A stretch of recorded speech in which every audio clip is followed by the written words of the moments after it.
Smart Viewers, senang sekali saya Margaret Angelina dapat kembali berjumpa dengan Anda di Rumah Demokrasi edisi 18 Mei 2016.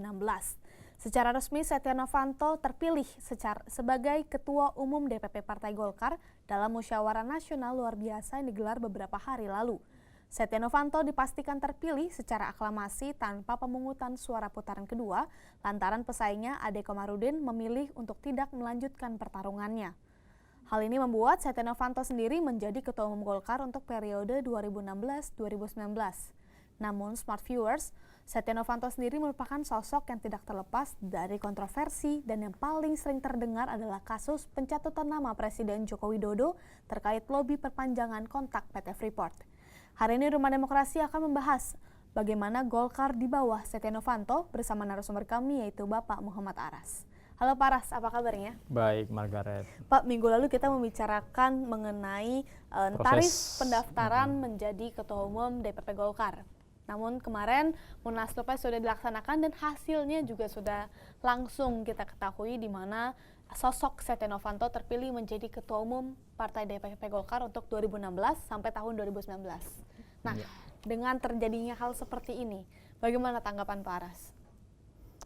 Iya, hal ini sudah terjadi ya beberapa hari kemarin hari pemilihannya kan tanggal 15 dan proses kegiatan Munaslup di Bali itu seminggu sebelum Munaslup udah rame di sana sampai kemarin kalau nggak salah sampai hari Selasa ya, Selasa kemarin.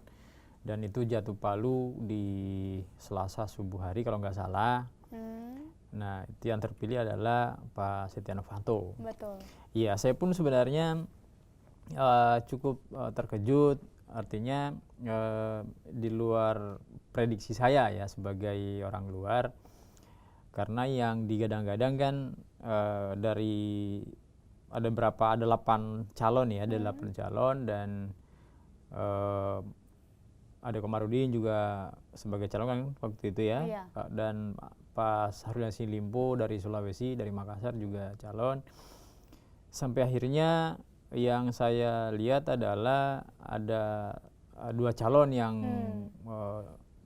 menjadi calon resmi. Jadi dari 8 dikerucutkan menjadi 2, yaitu Bapak Setia Novanto dan Ade Komarudin. Dan ini yang terpilih kemarin adalah Pak Setia Novanto. Nah, latar belakang pemilihan ini sebenarnya saya juga kurang tahu persis seperti apa karena ini kan dinamika organisasi dan politik di internal Golkar ya. Kita orang luar juga memang hanya bisa melihat secara dari luar gitu ya. Nah, sebenarnya yang lebih tahu ini adalah teman-teman yang terlibat di dalam proses pemilihan Ketua Golkar di Munaslup 2016 ini di Bali. Tapi kalau ditanya pandangan saya, ya sepanjang ini menjadi keputusan yang paling banyak, suara terbanyak di internal Golkar, ya ini yang dianggap sah, ini yang sah.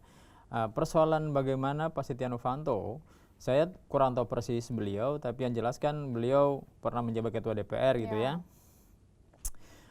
Kemudian di karir beliau di organisasi, khususnya di Partai Golkar, beliau juga udah cukup banyak pengalaman. Saya melihat ini memang situasi yang luar biasa ketika Pak Setia Novanto dipilih secara mayoritas oleh peserta Munaslup di Bali. Nah, terkait hal ini, saya kira ya Golkar udah memiliki ketua baru, gitu ya. Golkar memiliki ketua baru, jadi nggak ada lagi dualisme kepemimpinan dalam Partai Golkar. Baik. Ya. Nah, kalau misalnya kita melihat awal dari Munaslup ini memang sudah banyak menjadi kontroversial, di mana ada hal A, B, C, dan D. Sampai akhirnya terpilih Bapak Setia Novanto yang juga memiliki latar belakang track record dalam organisasi yang juga kontroversial. Terlebih lebih banyak mungkin yang diketahui oleh masyarakat adalah catatan hitamnya, di mana yang paling sering kita dengar adalah pencatutan nama Jokowi beberapa waktu lalu. Nah, kalau menurut Pak Aras sendiri, apakah ada kemungkinan kalau Munaslup sampai dengan pemilihan Ketua Umum ini adalah hasil settingan, Pak? Kalau kita melihat dari sisi luar. Hasil apa? Ratingan? Gitu. Dari persiapan Munaslup sampai dengan pemilihannya. Apakah mungkin kalau ini adalah settingan, Pak? Ya kalau berbicara settingan, saya kira pandangan kita orang luar ya. Iya, betul. Ya, udah pasti settingan gitu. Ya nggak mungkin terpilih yang sendirinya kan. Ya pasti disetting lah. Tapi settingan itu kan harus didasari oleh logika ya, masuk akal atau tidak. Nah, persoalan Pak Setia Novanto terpilih ya dari sisi logis masuk akal, ya beliau masuk akal karena pengalaman organisasi cukup gitu ya. Beliau luar biasa di Partai Golkar. Tapi kan kalau kita kembali masalah track recordnya, nah ini yang saya nggak berani memberikan tanggapan sebenarnya karena track record Pak Setia Novanto saya kurang tahu persis. Yang ditahu oleh masyarakat termasuk saya adalah masalah pencatatan nama Pak Presiden gitu. Persoalan pencatatan nama saya kira itu hal yang krusial juga gitu ya kalau sampai kita berani mencatut nama presiden gitu. Ya nama presiden aja berani dicatut apalagi nama yang lain, kan itu intinya. Nah inilah yang membuat mungkin sebagian orang atau bahkan seluruh masyarakat juga bertanya-tanya, ya ini yang terpilih Pak Setia Novanto dan masyarakat kan sebagai konstituen dari Golkar pasti bertanya juga gitu ya. Ya mungkin termasuk saya juga pasti bertanya terpilihnya Pak Setia Novanto sebagai ketua Golkar kali ini ya. Nah saya kira persoalan sahnya ya sah-sah saja. Tapi yang jelas kan masyarakat tidak hanya sebatas itu. Masyarakat pasti juga bertanya-tanya karena partai apapun termasuk Partai Golkar konsekuensinya adalah konstituen. Konstituennya adalah ya masyarakat yang memilih Partai Golkar dalam setiap pemilu. Nah hari ini yang perlu diperjuangkan adalah siapa? Kan masyarakat itu. Kan rakyat sebagai konstituen. Baik Pak, setelah ini kita bahas lebih jauh lagi mengenai terpilihnya Setia Novanto menjadi Ketua Umum DPP Golkar, tentunya bersama satu lagi narasumber kita yang akan hadir di studio Binus TV. Jadi pemirsa jangan kemana-mana, tetap di Rumah Demokrasi.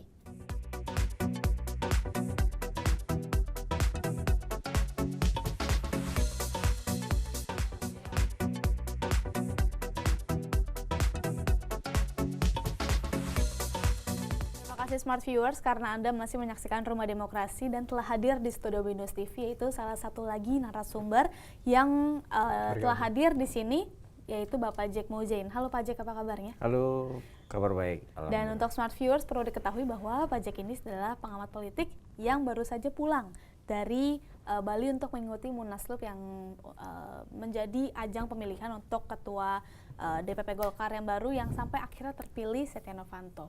Jadi Pak Jack di sini akan menceritakan kepada kita semua bagaimana kronologinya sampai terjadinya nih pemilihan dan akhirnya terpilihnya juga Bapak Setia Novanto. Boleh diceritakan Pak? Ya, terima kasih.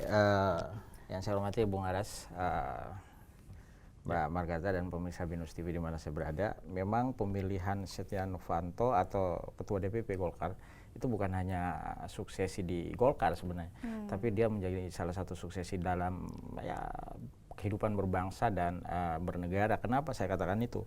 Bayangkan, Eta bisa bayangkan, dua kepala negara, presiden dan wakil presiden itu hadir di Bali. Dan kalau dalam konteks konstitusi, seharusnya tidak bisa kepala negara itu meninggalkan Jakarta. Tapi mereka hadir di Bali. Jadi kita bisa membayangkan betapa penting suksesi di Golkar ini yang saya ingin sampaikan. Dan persaingan itu saya melihat sangat luar biasa. Kenapa saya katakan luar biasa? Karena saya berada di tempat itu dan masing-masing pendukung dengan memang terpola pendukungnya. Dari 8 kandidat itu lebih kita lihat pendukung yang cukup keras di lapangan ada 2. Yaitu Pak Ade Komarudin dan Setia Novanto. Nah, Pak Ade Komarudin karena kapasitas beliau tidak sekedar menjadi ketua DPR, tapi dia memegang yang namanya Soksi. Soksi itu ada salah satu pilar dari Golkar, pendiri Golkar, dan itu merupakan satu kekuatan di Golkar. Kemudian Setia Novanto, kita tahu bahwa Setia Novanto tidak sekedar sebagai mantan ketua DPR RI, tapi dia sudah secara politik memiliki sebuah kekuatan politik yang cukup besar. Nah, persaingan di sana, saya katakan tadi itu sangat luar biasa. Tidak sekedar kemudian di dalam forum. Kalau kita lihat di televisi, bahwa persaingan itu yang dipertontonkan itu lebih daripada itu. Di luar itu sangat luar biasa dengan kekuatan massa yang kalau bisa saya katakan 5.000 sampai mungkin berapa ya, lebih dari 5.000 karena berada di luar yang tidak tertampung karena kapasitas ruangan itu hanya diperuntukkan buat ketua-ketua DPD. Nah, kita bisa bayangkan dan di luar itu yang sudah dibuka stand untuk pendukung-pendukungnya, belum lagi kemudian yang dari beberapa daerah yang hadir di situ. Jadi saya ingin katakan bahwa suksesi hari ini di Partai Golkar itu merupakan suksesi atau pesta demokrasi tidak hanya Golkar tapi juga untuk bangsa ini. Banyak hal yang kita ingin cermati sebenarnya. Bagaimana proses demokrasi itu berjalan, bagaimana proses regenerasi di Golkar itu berjalan, bagaimana elit-elit Partai Golkar juga mencoba untuk memberikan ruang bagi generasi muda karena yang bertarung kemarin itu adalah pertarungan tidak sekedar ketua umum tapi pertarungan generasi di mana ada generasi yang tua yang diwakili katakanlah Pak Abu Rizal Bakri, Agung Laksono dan CS dan pertarungan generasi muda dan salah satu tokoh atau salah satu ketua umum yang termuda adalah Saudara Aji Samsudin. Dia dengan usia yang 1974 mungkin seumuran ya Bung Aras. Bayangkan itu benar-benar saya melihat bahwa pesta demokrasi kepemilihan ketua umum itu betul-betul adalah pesta demokrasi bangsa Indonesia. Itu yang saya ingin tegaskan, Bung Eta. Baik, ini luar biasa. Kalau kita tidak mengundang pajak, mungkin kita nggak tahu ya cerita sampai seluar biasa ini. Nah, kalau misalnya untuk pajak sendiri, ada satu pertanyaan yang mungkin menarik bagi saya sendiri adalah kenapa dalam pemilihan Partai Golkar sendiri sampai sebegitu besar dan sebegitu hebohnya. Padahal kalau misalnya kita lihat partai pemenang dan pemimpin Indonesia adalah bukan Golkar.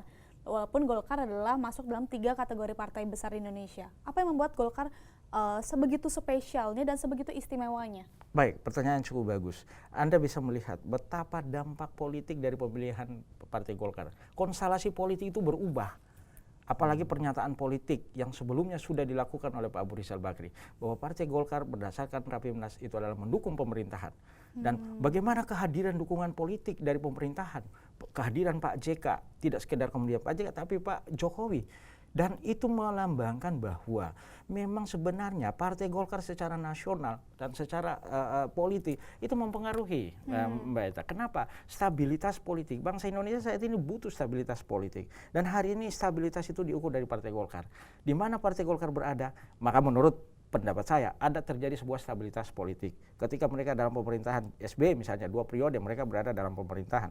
Nah, ketika mereka berada di luar pemerintahan kita bisa goncang-gancing politik itu hampir setiap saat itu terjadi. Nah, ini menjadi pertanyaan besar. Mampukah di bawah kepemimpinan Setia Novanto kemudian stabilitas politik berjalan dengan baik? Itu yang menjawab adalah proses. Tapi satu hal yang ingin saya sampaikan bahwa suksesi di Partai Golkar itu menurut saya sangat memberi pengaruh. Sekali lagi tidak hanya bagi Partai Golkar, tapi pengaruh bagi konstelasi politik. Saya melihat hari ini dan kita bisa membaca banyak sekali ketika kemudian bagaimana Partai Golkar ingin masuk di dalam di dalam pemerintahan dan dampak-dampaknya cukup luar biasa. Isu yang terakhir yang saya baca bahwa Partai Golkar tidak maju untuk mendukung presiden dari Partai Golkar, tapi menggusung Jokowi menjadi Partai Golkar. Dan ini merubah konstelasi bagi terutama partai yang saya katakan PDIP sebagai salah satu partai pengusung Jokowi, sebagai salah satu partai di mana mereka adalah partai pemenang. Dan untuk kita tarik lagi untuk DKI Jakarta, itu sudah berubah. Yang sebelumnya menolak Ahok misalnya, sekarang udah beramai-ramai memberi dukungan. Jadi saya melihat bahwa memang mengukur politik nasional itu di Golkar. Kalau kemudian Golkar stabil, maka ini punya dampak. Golkar kemarin tidak stabil, hampir 2 tahun dionjang-ganjing dengan konflik antara kelompok kubu dari Abu Rizal Bakri dan kelompok daripada Ade Komarudin. Dan ini bukan Ade Komarudin, Agung Laksono. Dan ini berdampak dalam pemerintahan. Nah, inilah yang saya ingin katakan harapan yang banyak sekali berharap di bawah kepemimpinan Setia Novanto. Sekalipun kalau tidak salah saya dengar memang Setia Novanto memiliki dalam tanda kutip track record ini ya harus buktikan. Tapi saya ingin menyatakan bahwa berubah konstelasi politik dengan adanya terpilihnya Setia Novanto. Baik, dengan tadi juga disebutkan dengan oleh Pak Jack kalau misalnya memang Golkar memiliki salah satu pengaruh yang besar terhadap politik di Indonesia. Tapi kita juga tahu bahwa selama ini adalah Golkar memiliki masalah dengan pemimpinnya, di mana sebelumnya adalah Bapak Abu Rizal Bakri yang memang memiliki track record yang kurang baik juga, dan sekarang terpilih lagi Bapak Setia Novanto yang juga memiliki track record tidak baik. Nah, kalau menurut Pak Aras sendiri, melihat situasi seperti ini dan juga mendengar cerita dari Pak Jack tadi. Tanggapan Bapak mengenai ketua dari Partai Golkar sendiri bagaimana? Apakah memang Partai Golkar tidak memiliki sedikit sensitivitas terhadap opini publik, Pak? Oke, Margaret semakin bagus pertanyaannya ya.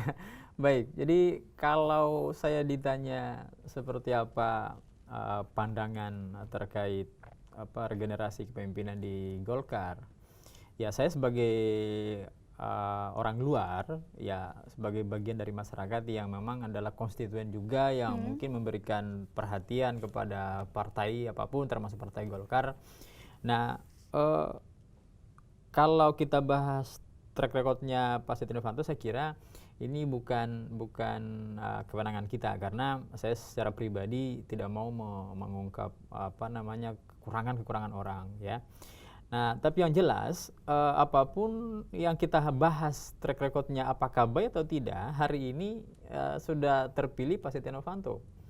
Dan itu merupakan proses demokrasi yang terjadi di internal Partai Golkar.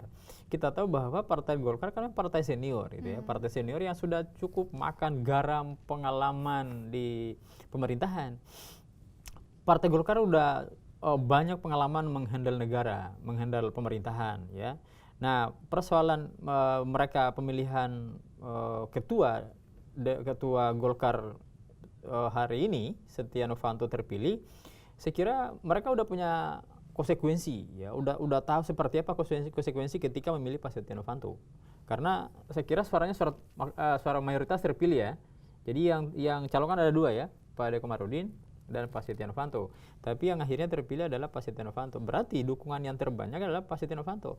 Orang yang mendukung Pak Setia Novanto ini kan orang-orang yang memang eligible, orang-orang yang layak, yang memang udah tahu konsekuensi ke depan ketika memilih calon yang bersangkutan, kan mereka udah tahu.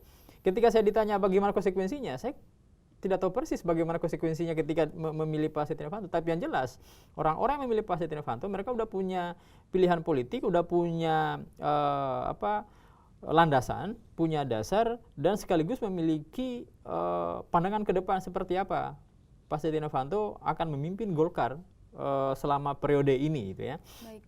Nah, kita berharap dengan terpilihnya Pak Setia Novanto, ya Golkar semakin baik ke depan. Tidak ada lagi kepemimpinan dualisme, karena yang di belakangan ini Golkar memang menjadi persoalan-persoalan yang lahir di Partai Golkar semakin banyak, dan itu menjadi persoalan di masyarakat. Dan persoalan inilah menjadi degradasi konstituen.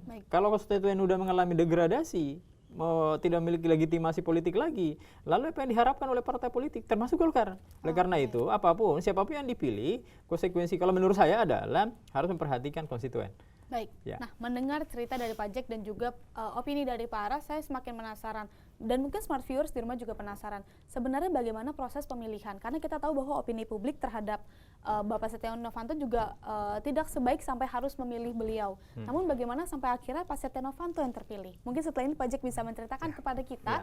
Jadi smart viewers yang kemana-mana tetap di Rumah Demokrasi.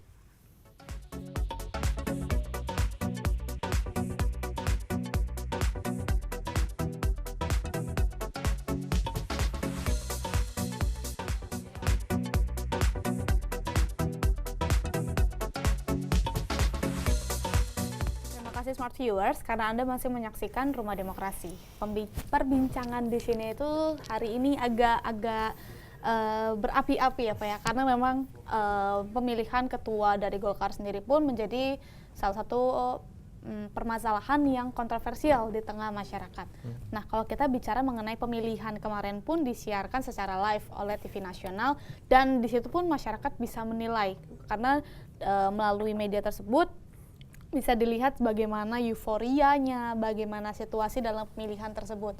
Namun seperti yang Pak Jack katakan bahwa di sana itu lebih wow lagi dibandingkan yang ditayangkan oleh TV nasional. Nah, Pak Jack, boleh nggak sih jelasin ke kita bagaimana sih proses pemilihannya sampai dengan Bapak Setia Novanto itu terpilih? Ya, jadi proses pemilihan itu sebenarnya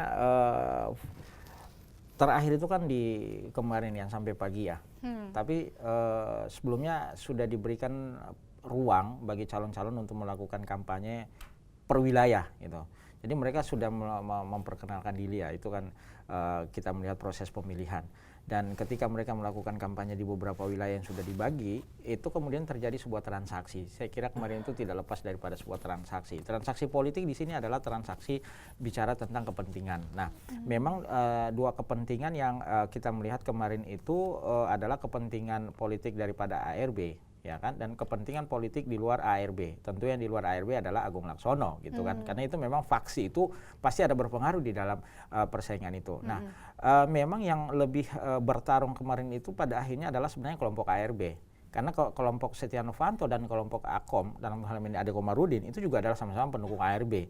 Jadi sebenarnya suksesi kemarin itu adalah suksesi dari juga pertarungan dua ini tadi. Walaupun sebenarnya memang tidak muncul di dalam kompetisi di mana di dalam suksesi itu. Tapi secara tersirat itu cukup kuat. Tapi sekali lagi saya bilang, siapa yang memiliki kemampuan lobby politik atau komunikasi politik. Nah, saya memang melihat kemarin itu memang belum bisa dipastikan dalam proses pemilihan itu lobby berjalan terus sampai saya sampai tidak tidur gitu, karena saya sampai pagi itu menyaksikan langsung proses. Dan saya ingin katakan itu betul-betul mereka menggunakan sudah teknologi ya, nggak bisa sembarang masuk.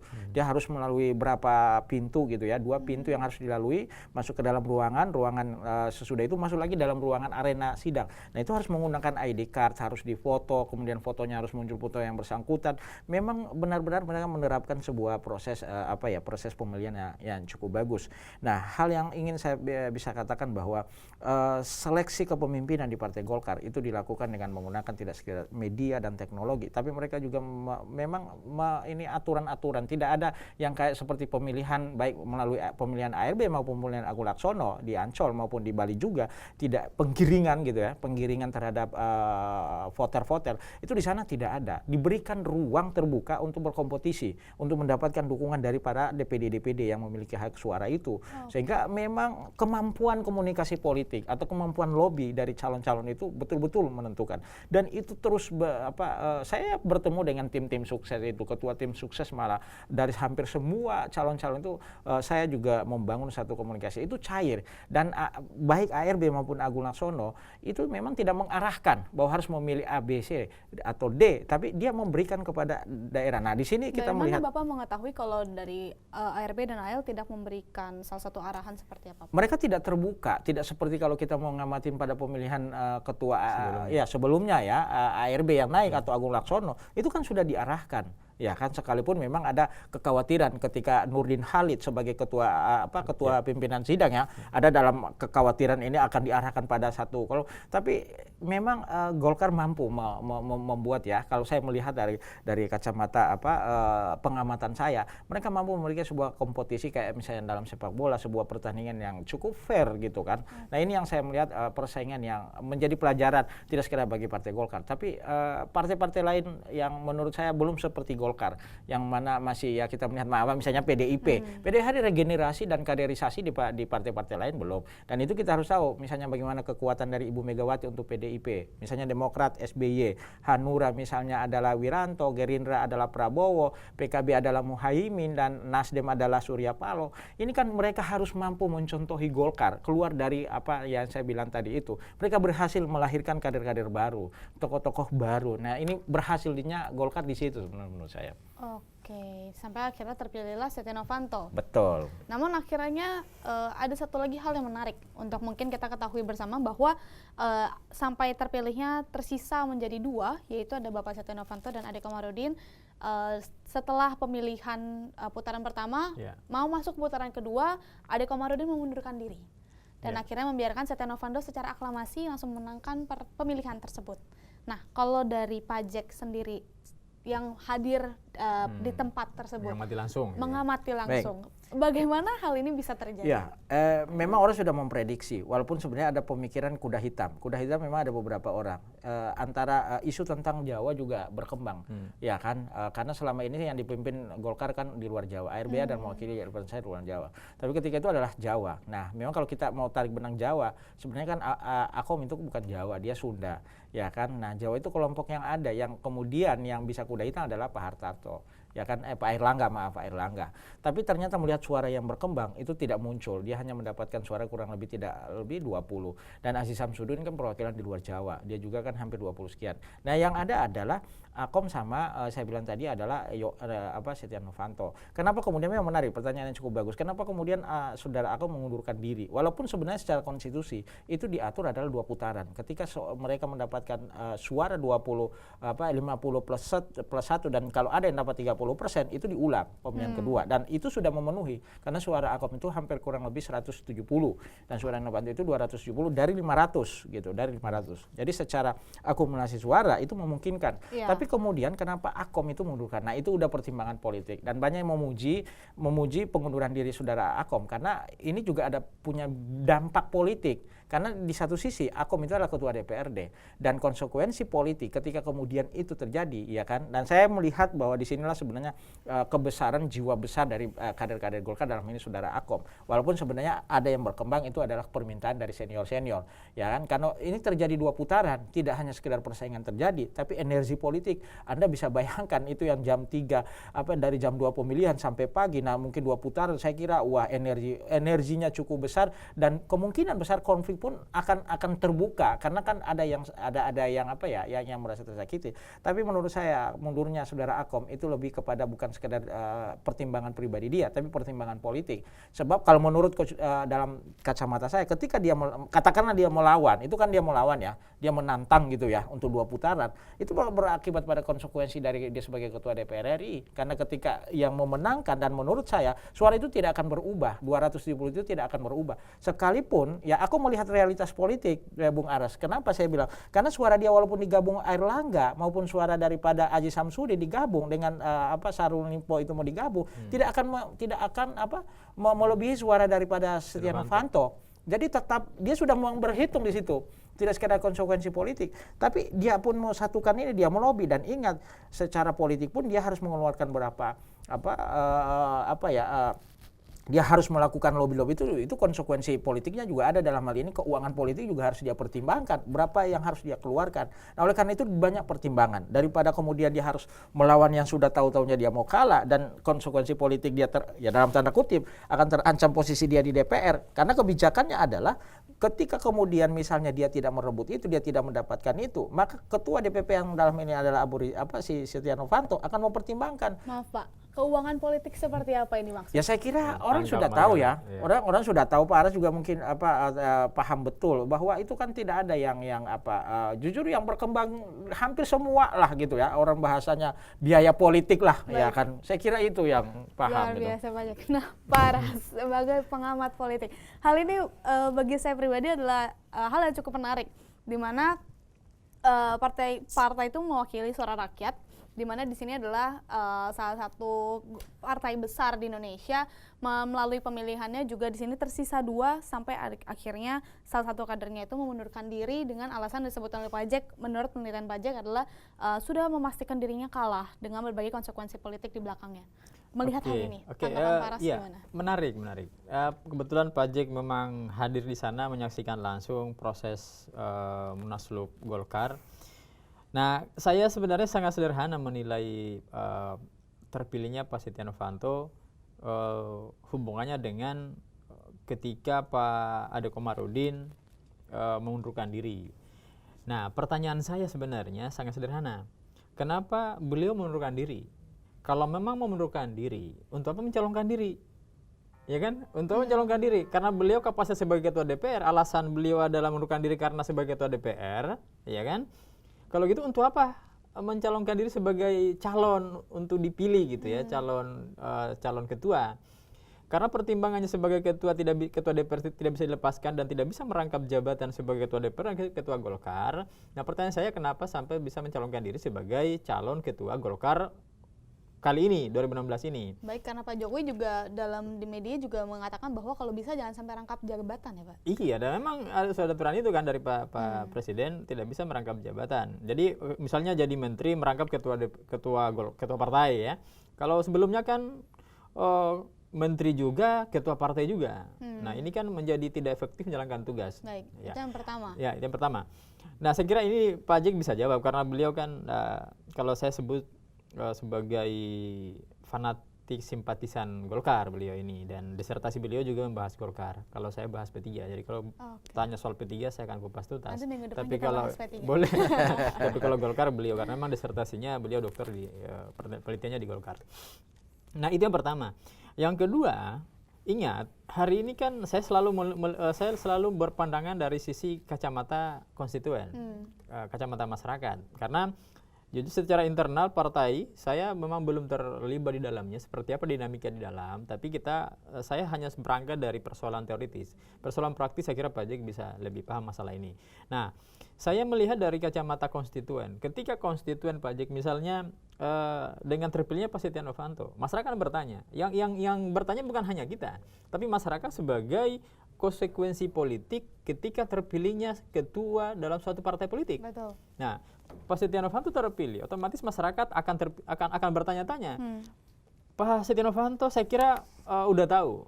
Ya, kemarin tidak tuntas menjadi ketua DPR, mengundurkan diri karena persoalan yang ada gitu ya, dan ini menjadi sudah tahu, masyarakat semuanya sudah tahu. Nah, ini kan kenapa tiba-tiba dipilih, Golkar memutuskan Pak Setia Novanto sebagai ketua Golkar kali ini ya, 2019 ya. Nah, Pak Ade Komarudin mengundurkan diri. Ada apa di balik ini? Dan yang lain, apakah tidak ada yang lebih hebat dari Pak Setia Novanto untuk memimpin Golkar? Itu pertanyaan kedua. Ya, inilah yang menjadi pertanyaan, mungkin pertanyaan masyarakat, bukan hanya pertanyaan saya, tapi pertanyaan juga masyarakat sebagai konstituen Partai Golkar. Karena jujur saja, dari Sabang sampai Merauke, Golkar itu luar biasa simpatisannya, luar biasa kader-kadernya. Artinya, ketika terpilih Pak Setia Novanto di Munaslup, ya, belum tentu itu sesuai dengan keinginan masyarakat seluruh Indonesia gitu. Baik, sehingga mungkin yang dipertanyakan oleh Pak Aras adalah mengapa harus Pak Setia Novanto dibanding ada ratusan juta masyarakat Indonesia dan juga simpatisan dari Partai Golkar juga sangat begitu banyaknya. Baik, setelah mungkin kita bahas sebenarnya setelah pemilihan Pak Setia Novanto ini sebenarnya apa yang harus dilakukan oleh Partai Golkar. Setelahnya kita bahas Smart Viewers, jadi jangan kemana-mana, tetap di Rumah Demokrasi.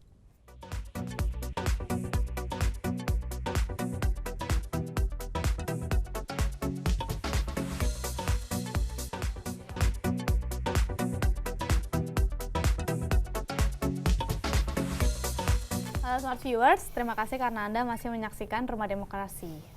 Sampailah kita pada segmen 4, Pak, dimana kalau kita melihat bahwa tadi perbincangan yang cukup panjang juga mengenai sampai terpilihnya Setia Novanto menjadi Ketua Umum Partai Golkar, salah satu partai besar di Indonesia. Nah, kalau kita melihat sekarang ketuanya sudah terpilih dan Golkar pun sudah menunjukkan sinyal-sinyal bahwa partai tersebut akan mengembalikan kredibilitasnya di mata masyarakat, juga sudah mengembalikan posisinya sebagai partai besar di Indonesia.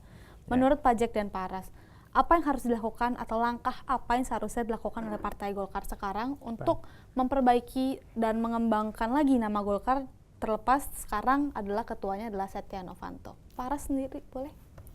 Oke, kalau saya dengan terpilihnya ketua yang baru ini tidak ada lagi dualisme kepemimpinan di dalam. Artinya kalau udah satu pemimpin, saya kira udah satu visi dan misi gitu ya.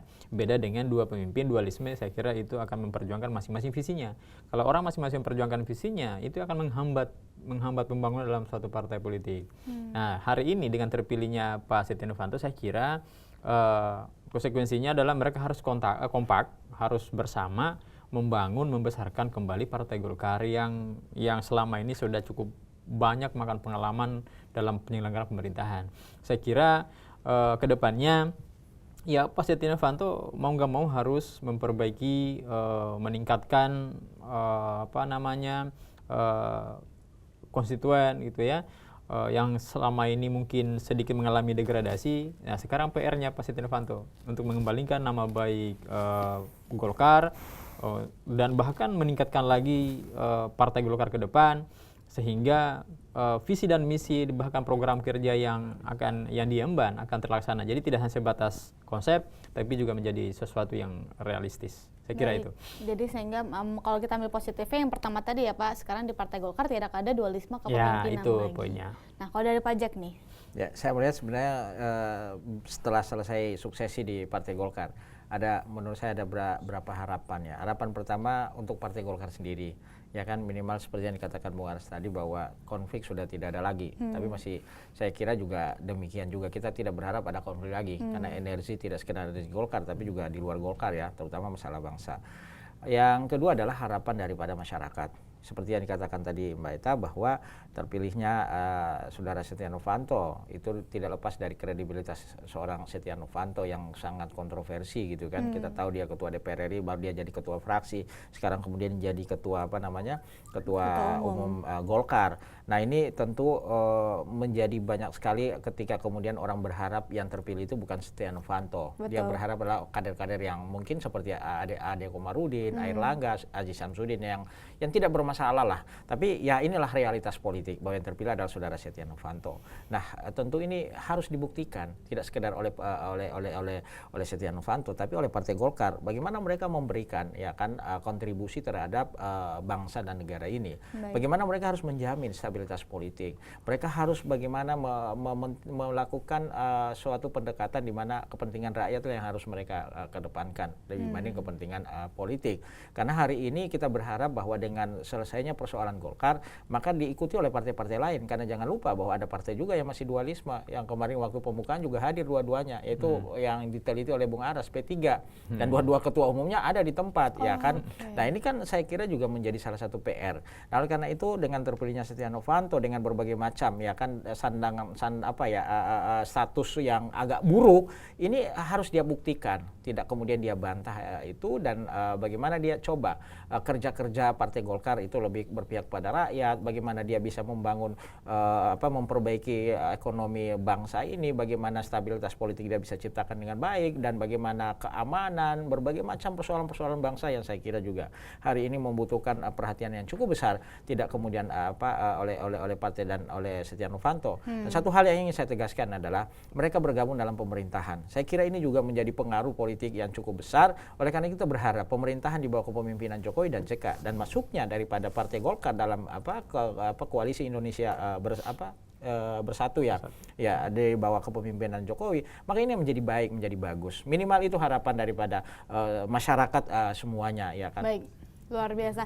Nah, harus sampai di sini perbincangan kita mengenai terpilihnya Ketua Umum Partai Golkar. Mungkin minggu depan akan ada bahasan lanjutan nih mengenai langkah-langkah atau mungkin perbaikan seperti apa sih yang harusnya Golkar lakukan secara nyata dan real untuk masyarakat. Terima kasih Pak Jack dan Pak Ras atas waktunya dan atas kehadirannya di Studio Binus TV untuk menemani Smart Viewers di Rumah Demokrasi hari ini.